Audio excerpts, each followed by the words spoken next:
Туристичка репортажа за убавините на Охрид и Македонија објавена во Белградска политика. Професорите Поповски и Србиновски од Факултетот за туризам и угостителство од Охрид, дел од проект за одржливост во осигурителниот бизнис, поддржан од владата на Баварија. Македонскиот филм Лене и Владимир на кинорепертоарот во сабота.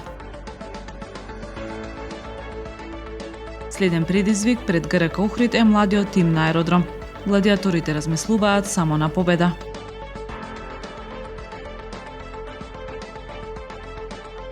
Времето утре променливо облачно со дожд и температура до 9 степени.